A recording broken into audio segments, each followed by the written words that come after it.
Well, welcome everyone. Happy New Year. I hope you and your family are healthy and that you're excited to learn some stacks and moduli theory. So my name is Jarod Alper. I'm faculty at the University of Washington, and this is a course that I've opened up to the larger community on an introduction to stacks and moduli. This is really like the second part of a 3/4 sequence here that we're offering as topics courses at UW, but this course is completely independent. We will, however, use some of the material that Max Lieblich developed last quarter on resolutions of singularities, and in particular, resolutions of surfaces and related stuff. We need that for when we address stable reduction for curves later. And that, in turn, will play a crucial ingredient in Johan de Jong's course next quarter on alterations.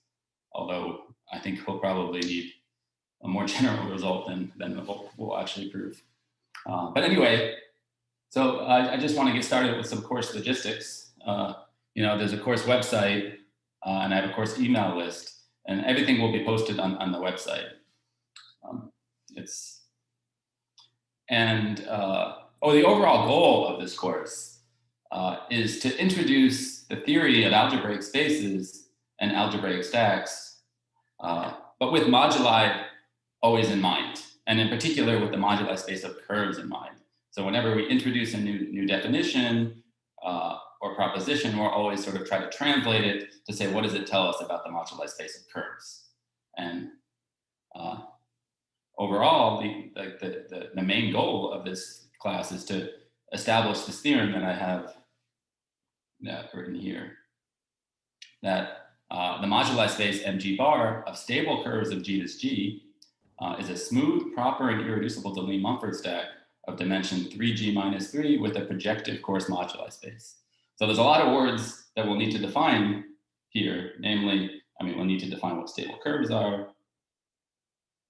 We'll need to define what a Deligne-Mumford stack, what it means for it to be smooth or proper or irreducible, what the dimension means, and what it means to have a coarse moduli space. So we'll introduce these topics in the course of this quarter. And maybe before I say anything else, this is a lot of background material that goes into this theorem. I hope you're not thinking I'm going to give a complete proof of this statement. At sometimes I'll have to give like a high level arguments because it's just too much background material, and some of the results are really require a lot of foundations. And so for some of the logistics on the course, we're on the quarter system here at UW, and so there's around 20 lectures, each around 80 minutes. And what I'm imagining, I don't know if this will work out, this is really an experiment, is that I'll have more like an action-packed 60-minute lecture, and then reserve the final 20 minutes for more questions and discussion. But really, questions are welcome at any time. But yeah, I would hope to save and reserve the longer questions that require more time until the end. And yeah, lectures will be recorded, and I'll post them on YouTube with links from the website. Right now, just to keep things simple, I haven't set up a Discord or Zulip server, but if there is interest or demand, it might be a convenient way for everyone to interact. And so, yeah, let me know if this would be a good idea. And I'm also writing rather detailed lecture notes to go along with this course that I'll be posting. Right now, I just have a long introduction, which is basically just like some history and motivation for the entire course, which I'll cover some of today, but we'll sort of, after today's lecture, which will be like a broad overview, we're just going to dive into the details next time and of growth critique topology sites leading to sheaves and stacks. Yeah, so my notes are posted on the website, but these notes draw from a number of other references, and so I've tried to list some of the key references below here. So there's some wonderful books by there's Lamont Moribali, there's Knudsen and Olsen that provide all the foundations for algebraic spaces and stacks. And then Vistales has some nice notes on growth critique topologies, fiber categories and descent theory. And then And then there's the ultimate reference, which is the stacks project. Which contains, most of what I'm going to be doing in this course, often in much greater detail. And so for the background on the moduli of curves, the quintessential paper here is the Dlean-Mumford's original paper, the irreducibility of space of curves of genus G, where actually in this paper, it actually is the first paper where it introduces the notion of an algebraic stack. So it could also go in the list of stack references, but this paper is sort of famous, and then it never actually proved any of the statements about the foundations of stacks, but nevertheless used them to prove a really powerful theorem that MG is irreducible and positive characteristic. And we'll cover a lot of those ideas in this course. There's also the wonderful book by Harris and Morrison on moduli of curves. And I think sort of part of the goal of this course is to introduce the technology and the language of algebraic stacks, so that then when you pick up this book by moduli of curves, which has a lot of high-level arguments about curves, that you can fill in the details yourselves with the language, using the language of stacks. And then we'll follow to maybe the hardest part of this theorem, which I won't be able to prove in complete detail, is the projectivity. And then we'll rely on Kolar's method for projectivity, which we'll get to at the very end of the course. And again, with a lot of the foundations on curves, it's also a lot of it's contained in the stacks project. Any questions about the course logistics? A small question about questions, like how do you want to receive them? Do you want things in chat? Do you want us to just unmute and talk? Do you want to use the participants thing? Yeah, thanks. I think that's, I don't think right now I can monitor the chat window. So I would prefer if you unmute yourself and just ask. Yeah. And I know, these lectures are recorded, so I know that there might be some reluctance to speak up. I'm also reluctant myself to, crack jokes because they're all recorded. But yeah, any other questions? Do you post the recordings on the website?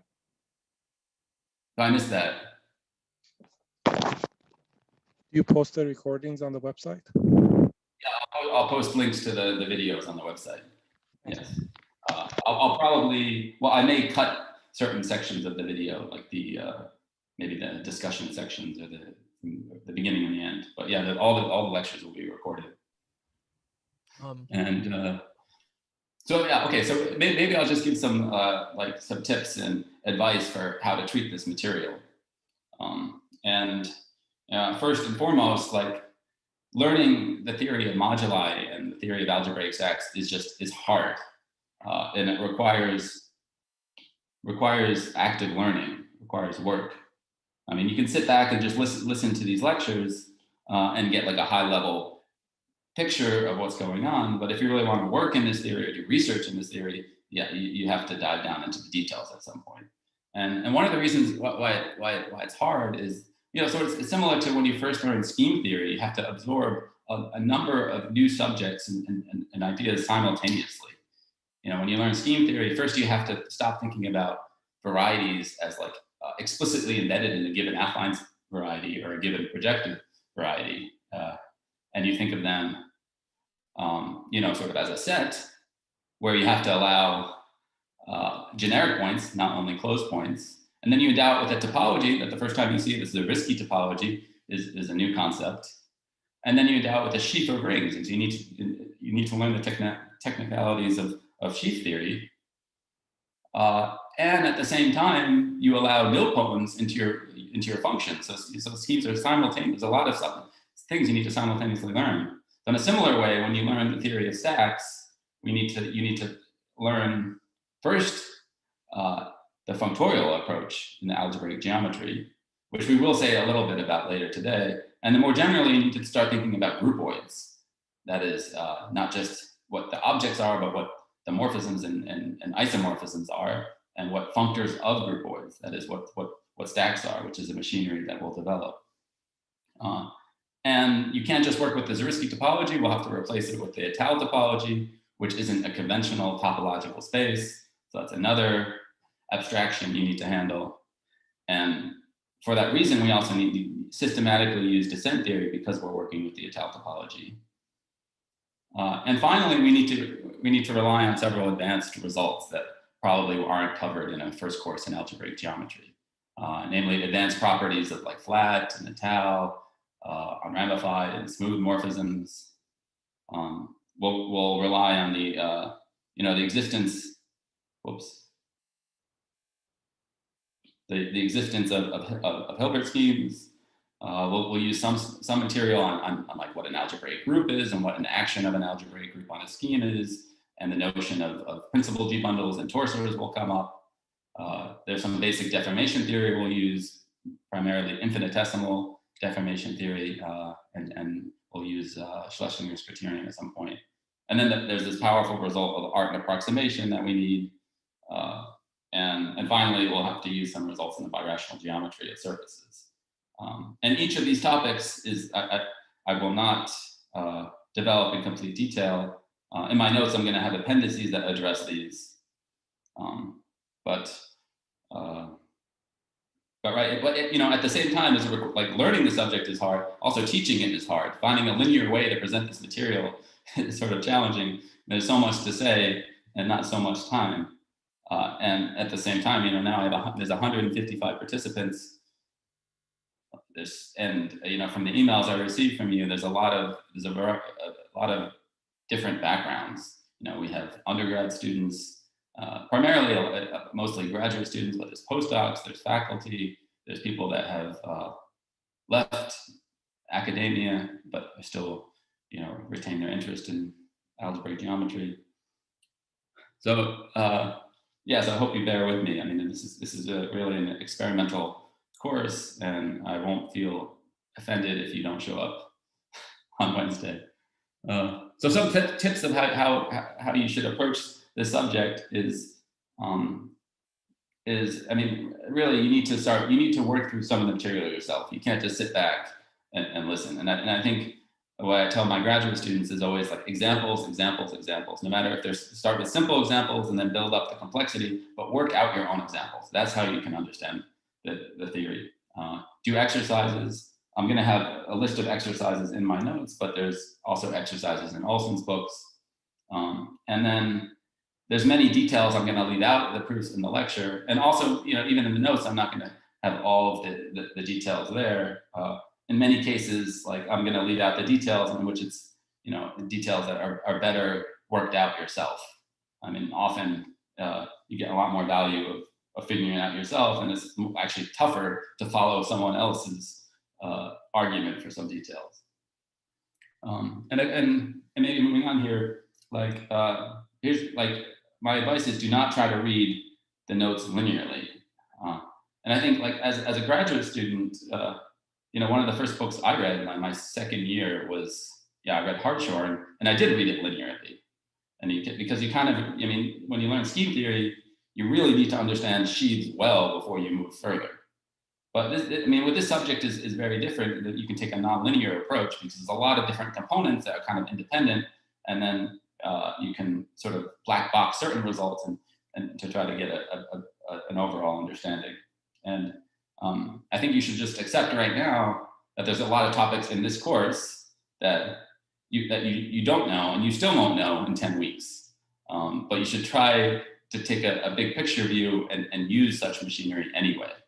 And so that really what I'm trying to say here is that, and this is a lot, this is similar advice I would give to when you go from, learning graduate level math to trying to do research. And you need to find that balance. It's a very delicate balance between, on one hand, accepting and using and having the big picture view of advanced results. And the other hand, of understanding the details for why those results and the proofs and why they hold. And similarly, there's a balance between accepting details and arguments and checking details. And what you might really need is some sort of faith that you could work out the details if you need to, or that maybe there's some theory that you should just have the confidence at some point later on in your mathematical career, you'll invest the necessary energy to properly learn that subject. And so, yeah, this is a delicate balance, and the hope is that eventually you can tip the scale to where you're more into the into this category, where you both have the confidence you could work out the details, and then that there's a number that you have. Great. Any any questions?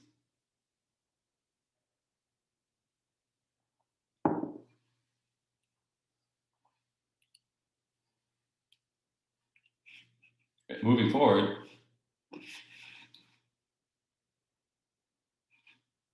Okay, so today I would like to actually get started and say something here. And like today's lecture will be basically a historical motivation, and I'll try at the end to say some things about the functorial approach in algebraic geometry. To begin with, I want to address, concept of moduli. What is moduli? What is a moduli space? And it's a word that shows up in all different branches of mathematics, and it's not easy to formally define. So I'll vaguely define this here, where as follows. So we're going to take, you consider your favorite mathematical object. Let's just call that star, some class of objects, and we're going to find a moduli space of star, or simply a space M, such that the points of M are in bijective correspondence with isomorphism classes of that object. So for instance, you could take star to be smooth, connected projective curves of a fixed genus. And then you get MG, which is the moduli space of smooth curves. This is our primary example in this course. But there's a lot of variance on this moduli space. Rather than studying these abstract curves, you can study curves embedded into the plane. So let's consider the moduli of degree D plane curves. And we're going to say that two plane curves are equivalent if they're projectively equivalent. What that means is that there's an isomorphism of projective space sending one curve to the other. So in other words, you can think of this moduli space as a space of degree D homogeneous polynomials in 3 variables up to scaling. So the projective space of functions of P2 of sections of OD. But mod projective equivalence, that is automorphisms of P2, PGL3.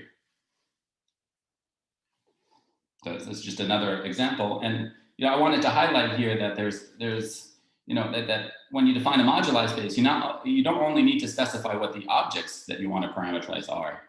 You need to say when two different objects are declared equivalent. And so, specifying a moduli space is both specifying the objects and specifying when two objects are equivalent. And so there's even in this case, there's other equivalence relations you might consider. For instance, you can consider abstract isomorphism. And then this space would be sort of the locus of, this would then be like the moduli would be a subset of MG consisting of those that have to be embedded in the plane. Or you can say that C is equivalent to C prime if C and C prime are equal as subschemes of P2. And then then this would be the parameter space of just homogeneous polynomials of degree D in 3 variables up to scaling. And another variant, so you can consider, curve, it's a very useful way to study smooth curves is to embed them into projective space. You can embed them into P2, or you can use this fact that any smooth curve is embeddable into P3. But you can also, relax this condition and consider maps to projective space that aren't defined by very ample line bundles, but only by ample line bundles. And maybe the most interesting and important case of that is when you consider maps from smooth curves to P1. So these are branched covers of P1, and say degree D. And so what these look like is, you might have, here's P1, and it might look like a cover like this, where there's branch points, and then at these branch points, if you zoom in locally, this map looks like z goes to z squared. And so you can consider the moduli space of branch covers. This is what I've defined here. It's the Hurwitz moduli space. And you consider degree D maps to P1, where the source is a smooth connected projective curve of genus G. And here, maybe to be precise, that we say that that two branch covers are equivalent if there's an isomorphism over P1.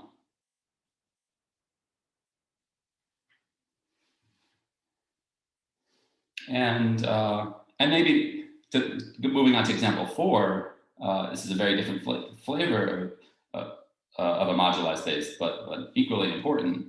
And here we're gonna fix a smooth projective curve C, and then we're gonna try to parameterize all vector bundles of fixed rank and fixed degree on C. So this is MCRD, moduli of vector bundles of rank R and degree D. You might ask, why am I fixing the rank and why am I fixing the degree? You don't have to.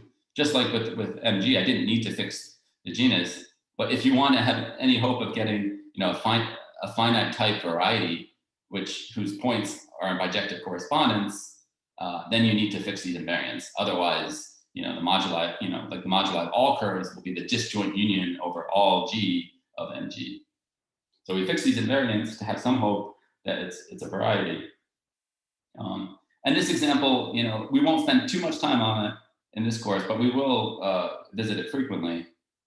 This is, a very important object in algebraic geometry and has a lot of interesting generalizations, right? You can consider the moduli space of sheaves on surfaces or other higher dimensional varieties, or the moduli of complexes, and then you get into Birchland stability. But I think if you're interested in any of those spaces, having a solid understanding of this one, vector bundles on a curve, is a good starting point. And yeah, maybe I should say, so far, I'm being kind of vague here, and I'm defining everything as sets. This is really silly because, after all, any two complex varieties have the same cardinality, namely their complex points are in some are in bijection. But so in order to make this more interesting, we would like to endow these spaces with more structure. Structure of a topological space. Might add a sheaf of rings. In the end, we want these to be algebraic varieties, and this is what I call the moduli miracle here. Is that for these spaces I've defined, these actually have the structure of algebraic varieties. Perhaps more generally, like if you're interested in moduli spaces in other contexts, in the analytic category, or the complex or topological, you would sort of hope that the moduli space has the same structure in some sense as the objects you're parameterizing.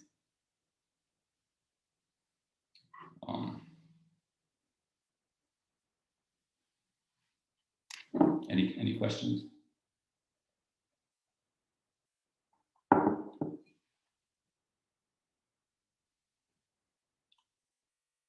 All right, so I'd like to give a historical perspective on MG before we start introducing the technology of stacks. Let's discuss the history, and the story really starts with Riemann in 1857, or actually, like he declared that he said that the number of moduli, whatever that means, of smooth curves of genus G is 3G minus 3.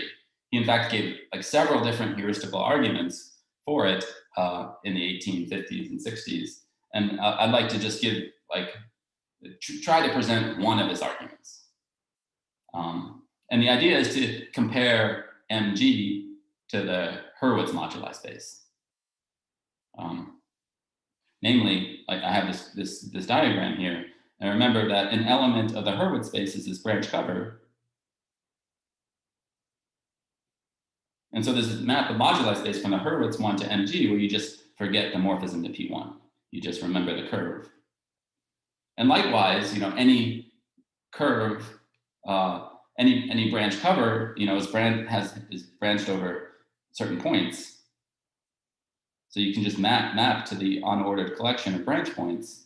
And if you compute using Riemann-Hurwitz, it will tell you how many branch points there are in P1. Riemann-Hurwitz, the statement is that whenever you have this finite morphism of smooth curves, that if you take 2 times the genus of the source curve minus 2, that should be equal to d, the degree, times 2 times the genus of the image minus 2, plus the ramification divisor. And the number of branch points is the degree of the ramification divisor r, and just by this formula, you get that it's 2d plus 2g minus 2. So we have this Hurwitz moduli space, and we have 2 maps to these 2 other moduli spaces, right? And we're mapping to the symmetric product here because it's an unordered collection of points. And so, yeah, what we see is clearly this space, we know that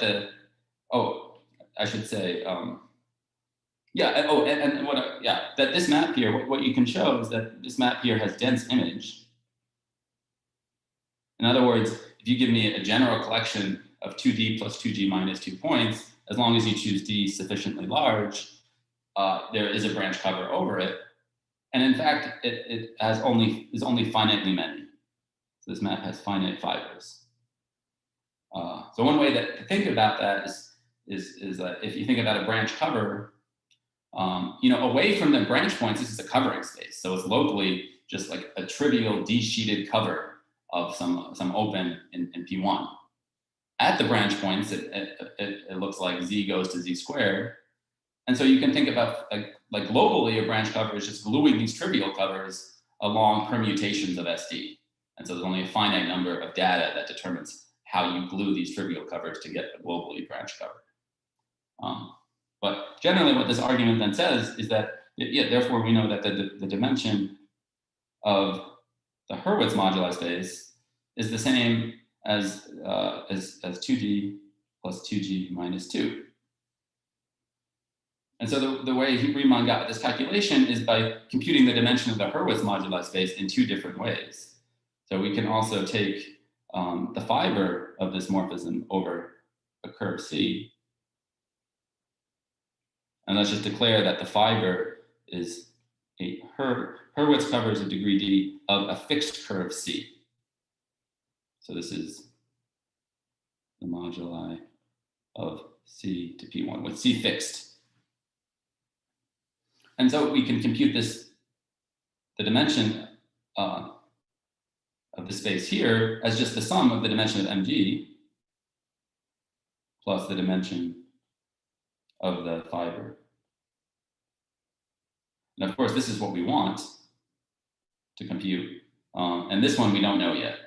So the way we're going to get at the dimension of MG is to compute the locus of the dimension of a degree d covers of P1 by C. So yeah, to compute this, let's fix C now. So we fixed a curve, and now a degree d map to P1 on C, is just defined by a line bundle of degree d together with 2 sections mod scaling. And so this line bundle you can think of as an element of pic d of C. And you may know that pic d is the same as pic 0, which is the Picard. You may know that that's dimension G. But you can also get at this more explicitly. Like you could think of, rather than thinking of a line bundle of degree d, you could think of effective divisors of degree d. So you could take like just d points on C. That gives you an effective divisor, and that defines a line bundle. But the data of this is, whoops, I have the eraser on. The data of this then is a line bundle plus a section up to scaling. And if you think about what a section up to scaling is, that's H0 of L minus 1. And you can compute that by Riemann-Roch as just D minus G. And so you can see you can realize, if you realize pick D as like the quotient of effective divisors, then what this says is that the relative dimension of this map is D minus G. Since this has dimension D, then we see that the Picard, the parameter count gives you a dimension G for the choice of line bundle. And then two sections modular scaling, that's 2 H0L minus 1, and that's equal to 2, by Riemann-Roch, 2 times T plus 1 minus G minus 1. And so altogether, if you add these two numbers, G plus this, hopefully it's 2D minus G plus 1. So that tells us what this is, and then subtracting, if you subtract 2D minus G plus 1 from 2D plus 2G minus 2, you should arrive at 3G minus 3. So that's one way to give a heuristic argument for that. And sort of an interesting argument, and it uses the Hurwitz moduli space, and that which will frequently show up in this course as well. Maybe most notably in the argument for the irreducibility of MG.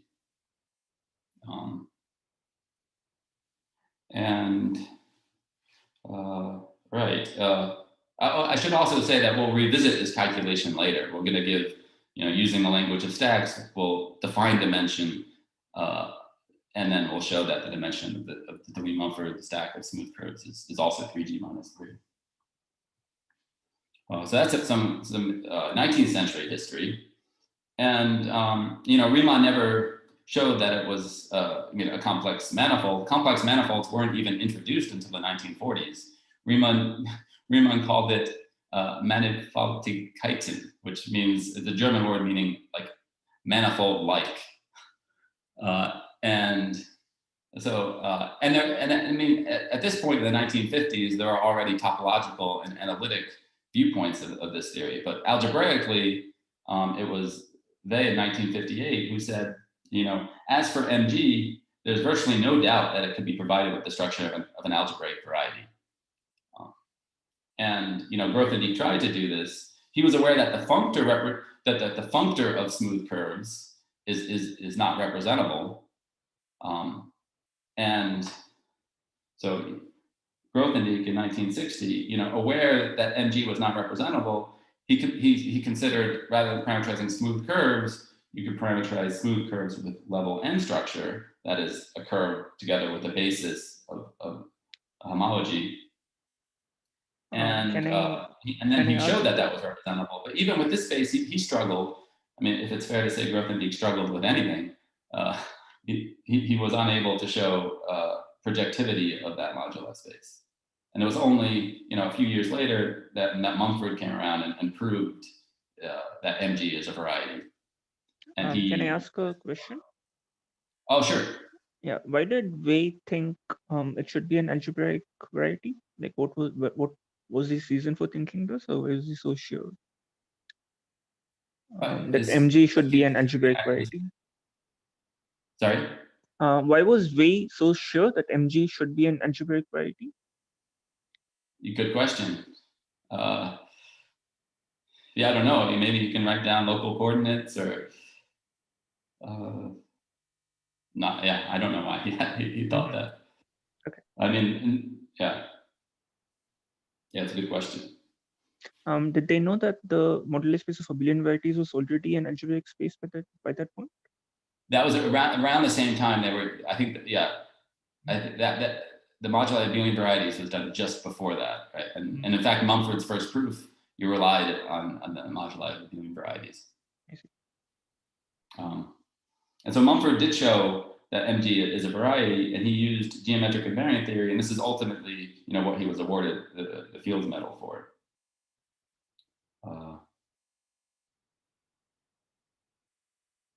So Mumford used the theory of geometric invariant theory, and very quickly, I mean, the idea is very basic, and it's, rather than parameterizing just smooth curves, you add some additional data. Maybe it's a basis of H1, maybe it's the data of a fixed embedding into a given projective space. And then you try to mod out by that choice of data. You show that with the additional data, it's representable. And then you try to quotient out by the group of equivalences. And so GIT was highly successful in constructing MG together with a number, with many other moduli spaces. And I should say that, there's many other approaches to constructing MG. There's analytic and topological ways. It's using Teichmuller space. But our approach will be entirely algebraic. And we'll sort of integrate, synthesize the ideas of GIT, but using stack theoretic arguments. And almost everything I say in the entire course has parallels in the analytic or topological categories, but the methods and the way you prove things are so different. But conceptually at a high level, there are a lot of parallels. So the way we're going to try to show this, the main goal, which is to show that in the end MG is a projective variety, is this three-step process where we first show it's a nice smooth proper de Lee-Mumford stack, and then we'll use a theorem of Keelan-Morey to show that there's a coarse moduli space. All of this will be defined later, where we've gone from the calligraphic font to the Roman font, where this is going to be at first just a proper algebraic space. And then finally, using Kolar's results, will show that a certain tautological line bundle on MG bar descends to something ample, and therefore proving MG bar is projective. All right, that's the whole goal for the course. But it's going to take us some time to get there. Any questions on this historical account? Maybe quite a stupid question. Maybe could you fix the meaning of varieties? I mean, there are many conventions. So. Well, I'm being vague here. I'm being vague enough that I don't think it matters. I'm going to be using scheme theory. When I define things precisely, I'll be using the language of schemes, and I'll be very clear when I assume something is irreducible or finite type or whatnot. Okay. I mean, if you assume this variety is separated or geometrically integral or something like this. Which one? Which variety? I mean, the variety in general. Like you say, you previously showed I don't that think I'm going to be MG is using the word variety. I'll use scheme.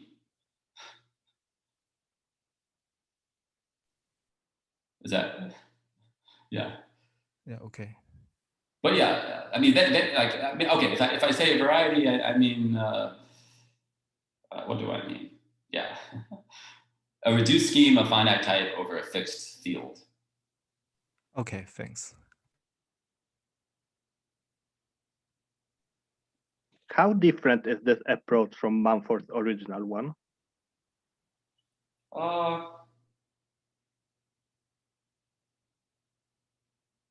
Well, I would say it's a different approach. I mean, many of the but there's a lot of intersection in ideas. I mean, the proof of MG bar using geometric invariant theory. Essentially, what you show is that any smooth projective connected curve can be embedded into using the tricanonical, the third power of the sheaf of differentials, into projective space, and then you use growth index theory, the Hilbert scheme, to parameterize closed subschemes of a given projective space with the right Hilbert polynomial. And then you realize that the way you went from your curve to the embedding is you chose a basis of the sections of the third power of the canonical bundle.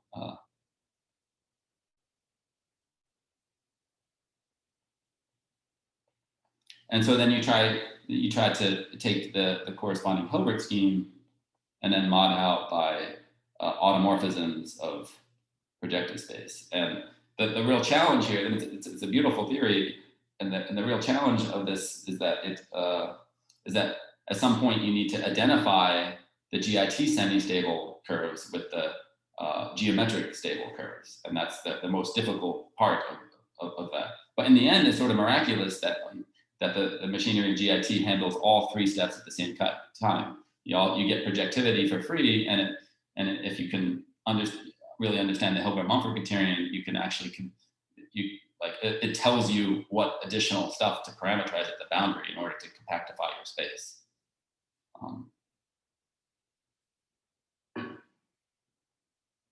But there's a lot of ideas at GIT that we will use. Okay, thank you.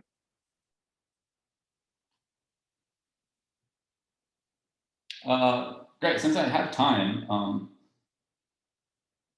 wanted to just jump into one of the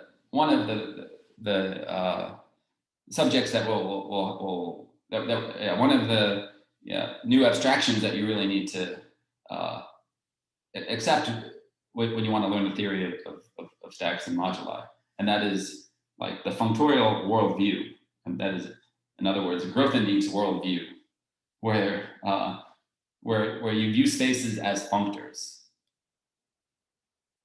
And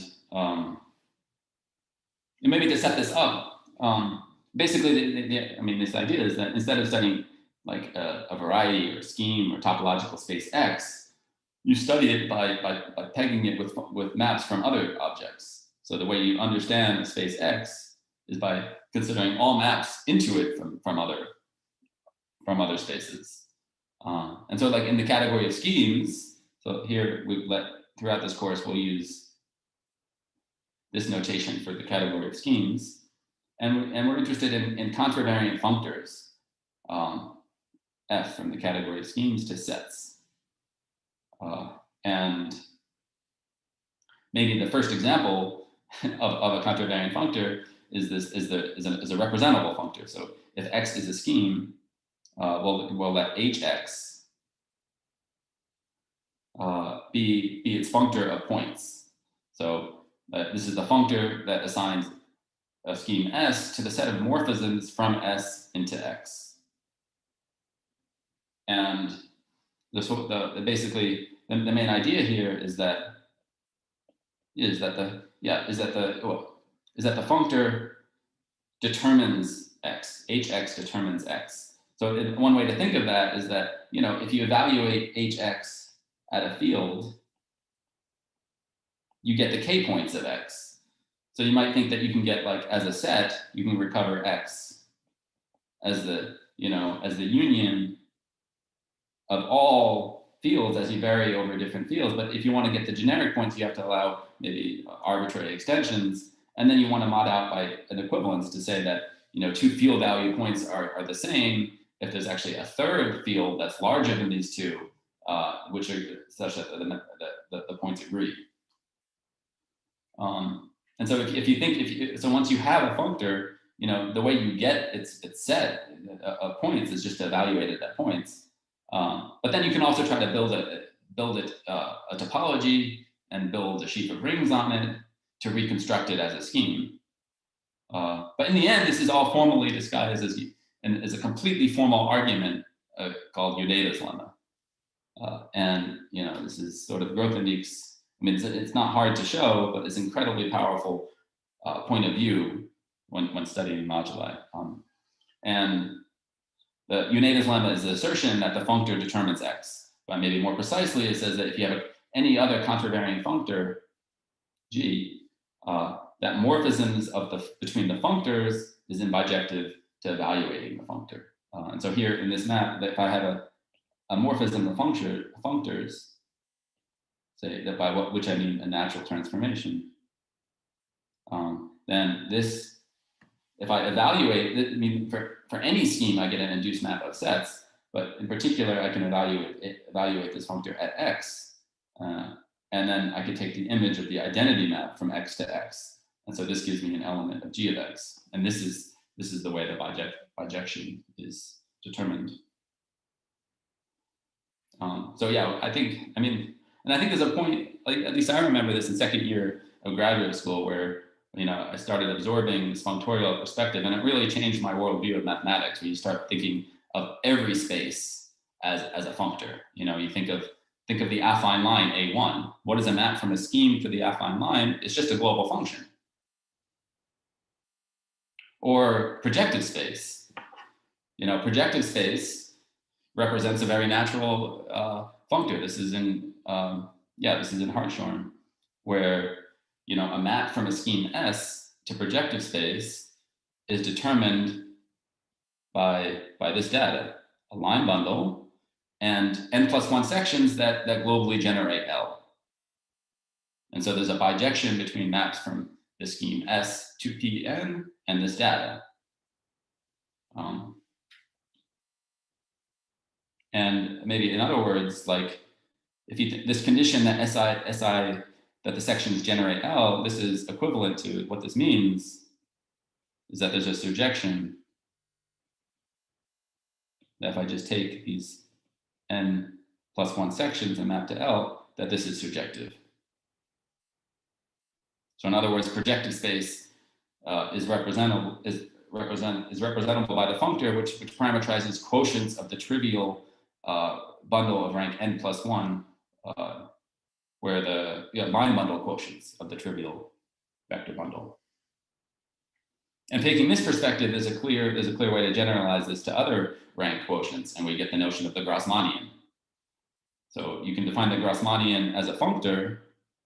The Grassmannian functor is the functor from schemes to sets, which takes a scheme S to the quotients of the trivial rank n vector bundle to rank k vector bundle quotients of it. And the fact is that this functor is representable by a scheme, and then we're going to use the same notation. In fact, maybe this is a warning here, is that we'll always conflate like a scheme X with its functor points Hx. And so and so this functor is represented by a projective scheme over spec Z.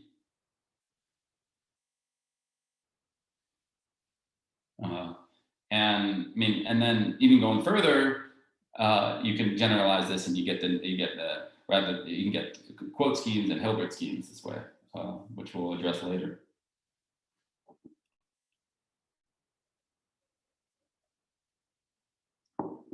Maybe as a fourth example,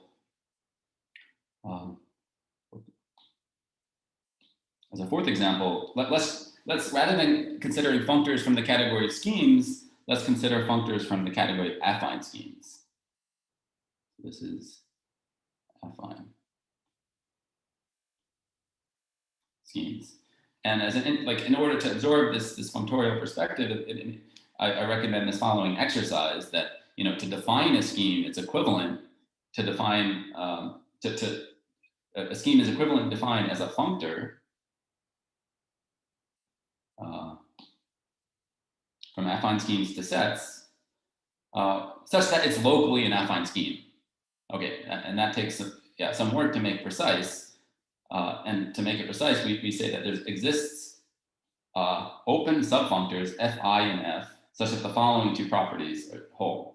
First, that each Fi needs to be representable by an affine scheme, and then the second is that it has to cover F.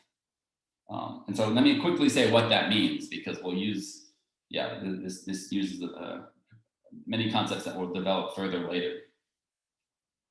And first of all, okay, subfunctors is okay, but we need to specify what it means for a map of functors to be representable by open emergence, or what it means to take an open subfunctor. And so here we say that Fi and F is open if for any map from a scheme S into F, you compute this fiber product. So you have Fi to F and S goes to F. You compute this fiber product. This is the fiber product in the category of functors. And note that here I am already using this notation right here, because like F is a functor, S is a scheme. So what I really mean here is this really means a natural transformation from HS into F. But I prefer to use notation. So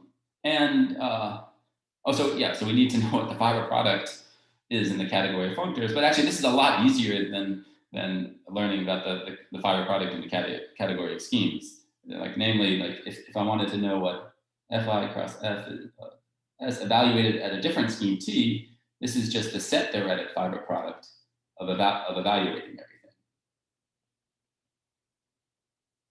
Maps from T into S. And so this is the set fiber product.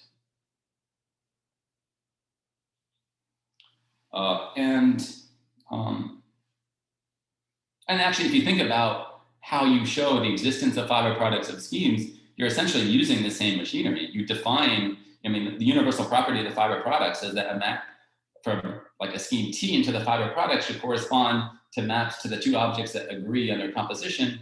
And basically what you're defining is the functor that the fiber product should represent. And then the argument to show it's representable is just this local argument of the same, essentially using this exercise. Basically, like reducing it to affine schemes where the fiber product is just given by tensor product of the rings.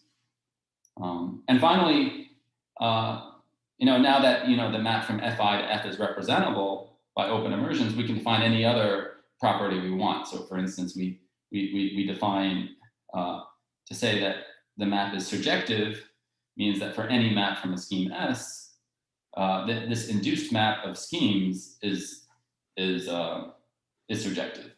I have a question here. So when you say these definitions, are you assuming Fi times S over F is representable by a scheme? Yes. Okay, yes. I think I didn't say that. That's a good question. Yeah. So, right. Okay. So going back here, now that we've addressed fiber products of functors, when we define open subfunctors, what the condition is for every map from S into F, if I take this fiber product, that this map here is an open immersion of schemes. So in particular, this fiber product is representable by a scheme, which is an open subscheme of S. Yeah. Thank you. Sorry, I'm confused about why this wouldn't be circular. Because it seems like you're trying to define scheme, but you're using the concept of scheme to define it. Yeah, well, I'm using the concept of affine scheme to define it. So are all the schemes on the bottom affine? No, I mean, I think you raise a good point. I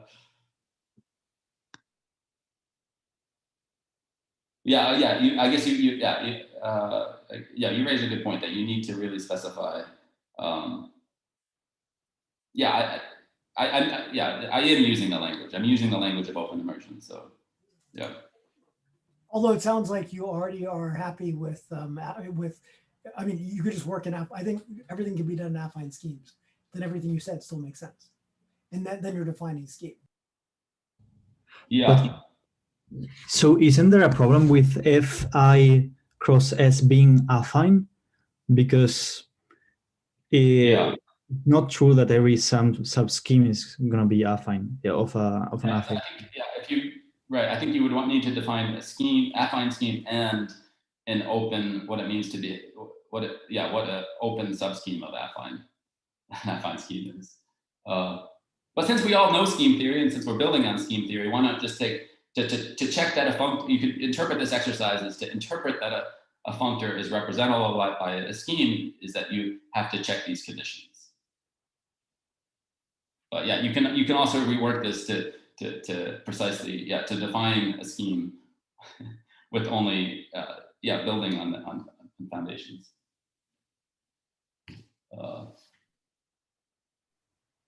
So yeah. In the case that we're doing, is there another comment?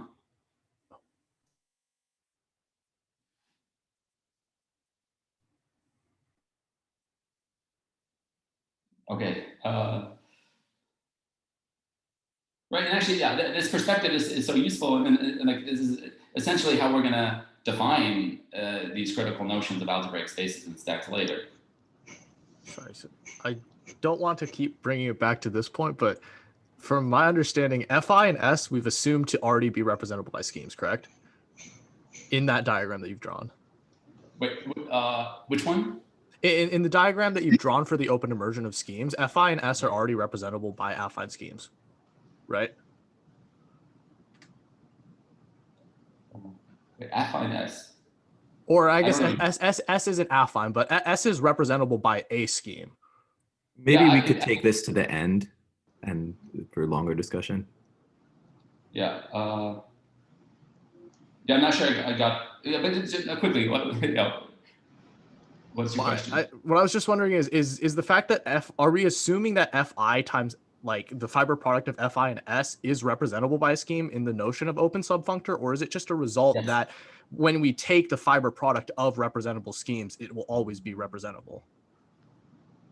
No, here we're defining what it means for this for this to be representable by open immersions. So yeah, so the condition is that this functor, the fiber product defined as a functor, that this is representable by a subscheme, an open subscheme of S. Okay. Yeah. And there's still, yeah, okay. Right, and so, yeah. But this perspective of schemes is how we're going to view algebraic spaces and stacks. So maybe as like a broad overview, let me give a sort of a chart of these objects that were introduced in this course. And so, you know, we're going to view schemes and algebraic spaces as sheaves, where, you know, by a sheaf, I mean a contravariant functor, say from the category of affine schemes or the category of schemes, your choice, to sets, and then I need some sheaf axiom. Something that looks like, you know, if I have a cover UI of a scheme U, then, you know, F of U should map to FUI, which should map to the product. And that you require this to be sort of the equalizer, to be exact. And so that the underlying, so what an algebraic space then is just, whoops.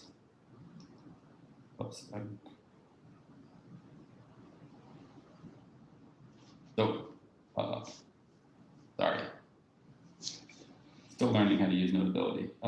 So yeah, algebraic spaces will then be sheaves, but rather than saying, like if schemes are Zariski locally affine schemes, then an algebraic space will be a tau locally an affine scheme.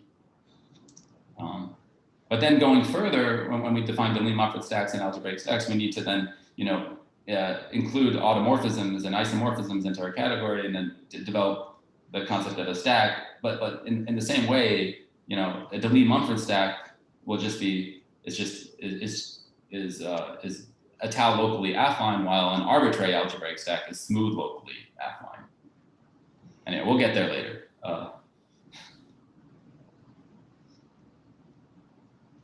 And maybe give one more example, returning back to MG, of how could you possibly view MG as a functor?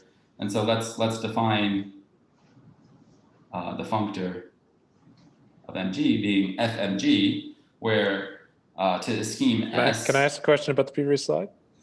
Sure. So in the previous slide, so where did the automorphisms come from in the stacks picture if you're just gluing schemes? Yeah, yeah, that's a good question. Well, like yeah, I mean, it's encoded into the definition of a stack. So you can think of, you know, sort of a stack vaguely as a contravariant functor rather than just sets. You can map to groupoids. So rather than parameterizing objects over a scheme S as a set, you think of you define it as a groupoid, and then you have to show all these notions of a tau local or smooth local. You have to formally define them in this context, which we will do. But yeah, it's not easy. Okay, thanks.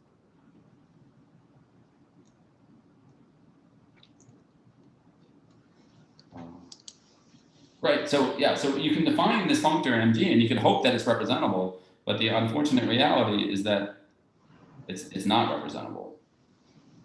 And the main reason is automorphisms. But let me just give, say, a general principle of why many functors are not representable. So let's just consider, you know, a functor f, and now let's work with schemes over the complex numbers just for simplicity. And let's suppose that we have an object E over some variety, some C variety S. So this, you can think of this as a family of objects parameterized by this base scheme S. And so if you fix a point in that scheme, you have then an object over C. Namely, right, this is just coming from the restriction, you know, it's a functor after all, so you can restrict along morphisms. So if you just restrict along the inclusion, you can pull back your object E to get something with values in f of C. And let's suppose that we now have constructed this family of objects satisfying these two properties. One is that all fibers are isomorphic, and that two, globally, it's not trivial. Meaning it's not the pullback of an object over from spec C. Then I claim that f is not representable by a scheme. And the reason for this is, well, let's suppose that there is a scheme X representing f, then all of these objects ES, they're all isomorphic, so they define one point, single point X. And so what we get is two maps two maps of schemes from S to X. One map here being defined by the object E. This is because it's representable, the object E defines a map from S to X. And on the other hand, there's this constant map, that is the map that factors through spec C via this inclusion of the point. And these point, as a map of schemes, since S is a variety, it's reduced, and both these maps, you know, are constant, the same map, and so that shows you that E itself must be trivial, which contradicts our hypothesis. And now, what I would like to highlight here is that the presence of automorphisms in your moduli allows you to easily construct non-trivial families where all fibers are isomorphic. And let me just give you one example without the details of how you might do this in algebraic geometry. Like in topology, for instance, you could just like take your circle, take the trivial object, and then just glue along with an automorphism to get a non-trivial family over a disk. We'll do a similar thing, but using the nodal cubic. And so here we have P1. So in this picture, in this bottom here, this is P1. This is the nodal cubic obtained by gluing these 2 points, 0 and infinity. And here we over P1 we have the trivial family. And then if we take a non-trivial automorphism, you know, just like the nodal cubic is obtained, the nodal cubic here is obtained by gluing P1 along these 2 points. If I take the trivial family and glue these, like every fiber here is isomorphic to C. So if I glue these two curves here along this isomorphism alpha, I get a non-trivial family. Well, I should have really drawn this more like a Mobius band, but my artistic skills are lacking. But you can show that you can do this in a way that you can get a non-trivial family with all the fibers are isomorphic. But the general principle I want to share here is more this high-level picture, is that the presence of automorphisms obstructs representability of the functors. And this is why we introduced the language of stacks, because we really care about functors being representable. One reason is that it gives you universal families, for the existence of universal families for free, and this is why we introduce stacks.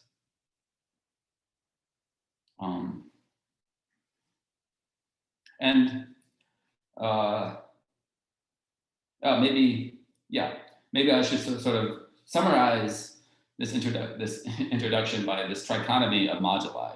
you're really, kind of corresponding to properties of the automorphism groups. There's really three cases what happens depending on whether the automorphisms are whether there's no automorphisms or only finite automorphisms or infinite automorphisms. Right? If there's no automorphisms, then often, then you at least have a hope that your functor will be representable, and if it is, it's going to be an algebraic variety, or maybe an algebraic space. And right, the defining property was it's Zariski locally, or a tau locally in affine scheme. Meanwhile, with the Lean-Mumford stacks, this corresponds to moduli of finite automorphisms, and these will be a tau locally in affine scheme. And the case where you have infinite automorphisms, we already saw this with the case of vector bundles of fixed rank and degree. All of those that have infinite automorphisms because there's always the C star automorphism of sheaves. And we land in the category of algebraic stacks. And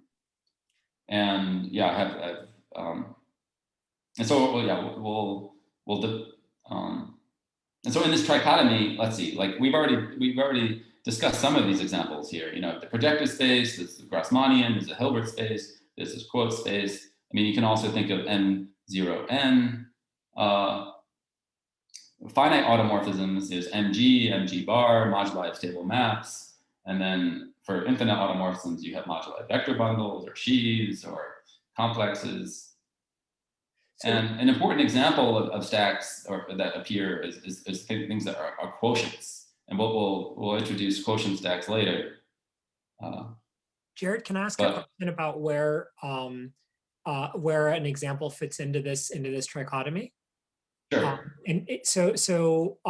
One of the things I like is to think about you take a fundamental group of a surface. And when I say surface, I mean a real two-dimensional thing. So what you guys would call a curve. And then you look at representations in the, let's say, a semi-simple Lie group, modulo conjugation in the Lie group. So Hom pi G mod G, which parametrizes flat connections on on principal G bundles on the curve. So would that fall into this third example because it is parameterizing some kind of vector bundle but with some extra structure? Or yeah, I think so. Okay, thank you. I think so. Yeah. I mean, I know these are defined using GIT quotients. I mean, if you want to be careful to define them, you have to define them using GIT quotients, and then of course there's different components to these things. But it feels like it should be in the third piece here. Yeah, that's right. Yeah, like the moduli of vector ones, the moduli of G torsors. Yeah, they fall in that category as long as your group is positive dimensional. Okay. Right, and even as Jarod was pointing out there, a lot of times moduli spaces are constructed as quotients, and a very important example of that is these quotient stacks.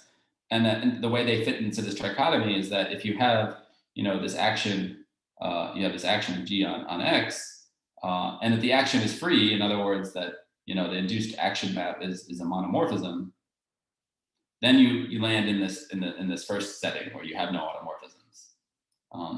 But you can also have finite stabilizers. But in general, if you have any action, as long as it's in like an algebraic group acting on a scheme, then it will be represented by an algebraic stack. But ultimately what we want, I mean, we are interested in stacks, but ultimately we would like a moduli variety, because then we can, work with it as we work with other projective varieties. We have Hodge theory and all the tools of projective geometry at our disposal. And so if you're in this first setting with no automorphisms, I mean, then you're already good, basically. You already have an algebraic variety or space, and maybe you hope to prove it's projective. But in the case of MG or MG bar, what you need to do is construct a coarse moduli space that basically removes the automorphisms. You lose the universal property, but you sort of like, there's this balance. You trade off the universal universal curve for actually getting a variety. And then in this final category, which we won't discuss that much in this course, is that you can do a similar thing, but you use the notion of a good moduli space instead. But yeah, that's my broad overview. I think that's basically everything I